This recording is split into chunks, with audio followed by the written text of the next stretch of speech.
नमस्कार विद्यार्थी मित्रांनो, मी तुम्हाला एक चित्र दाखवते. ओळखा पाहू ते काय आहे. हे चित्र आहे एका जादूच्या काठीचं. ही काठी कोणाकडे असते माहित आहे तुम्हाला? ही काठी असते परीकडे. चला तर मग आज आपण पऱ्यांच्या राज्यात फिरायला जाणार आहोत. पाठ क्रमांक 2, पऱ्यांच्या राज्याची सहल.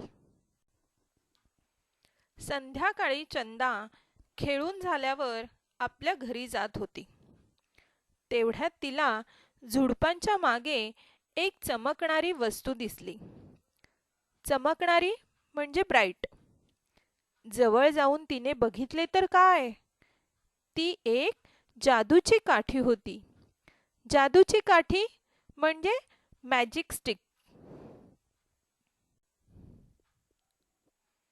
चंदाच्या मनात विचार आला, अरे, ही तर परीची काठी, मी तिला परत देईन. रात्री चंदा परीची जादूची काठी घेऊन गच्चीवर गेली. गच्चीवर म्हणजे टेरेसवर. तिने ती जादूची काठी फिरवली आणि त्याच क्षणी एक सोनेरी परी तिच्या समोर आली. सोनेरी म्हणजे गोल्डन. तिने परीला जादूची काठी परत दिली. परीला जादूची काठी मिळाली आणि ती खुश झाली.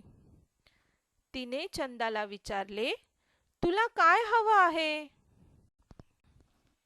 चंदाने थोडा वेळ विचार केला आणि चंदा तिला म्हणाली, मला पऱ्यांच्या राज्यात फिरायला ने. परीने तिच्याकडे असलेली जादूची काठी पुन्हा फिरवली. जादूने चंदाला लगेच तिच्यासारखे पंख लावून दिले.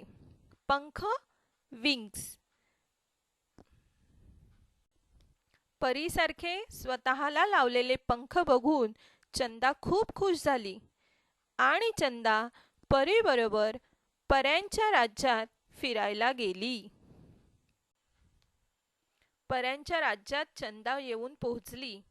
तिने बघितले, पऱ्यांचे राज्य तर खूप सुंदर होते. कुठेच कचरा नव्हता की आरडाओरडा नव्हता. जागोजागी सुंदर झाडे आणि सुंदर सुंदर फुले फुलली होती.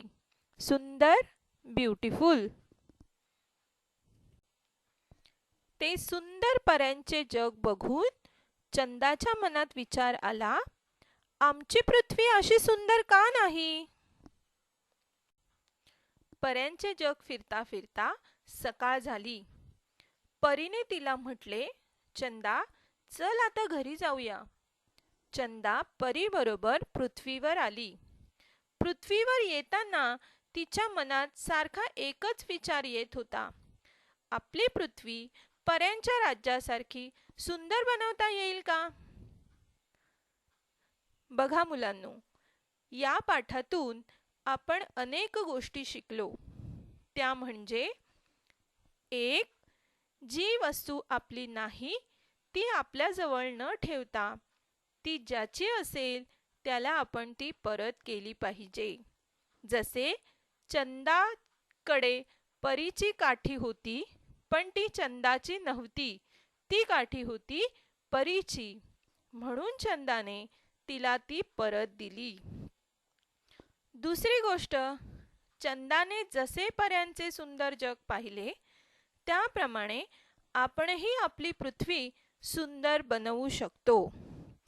त्यासाठी आपले घर आपण सुंदर ठेवावे, मग शाळा सुंदर ठेवावी, आपला वर्ग स्वच्छ ठेवावा. चला तर मग याची सुरुवात आजपासूनच आपण करूया.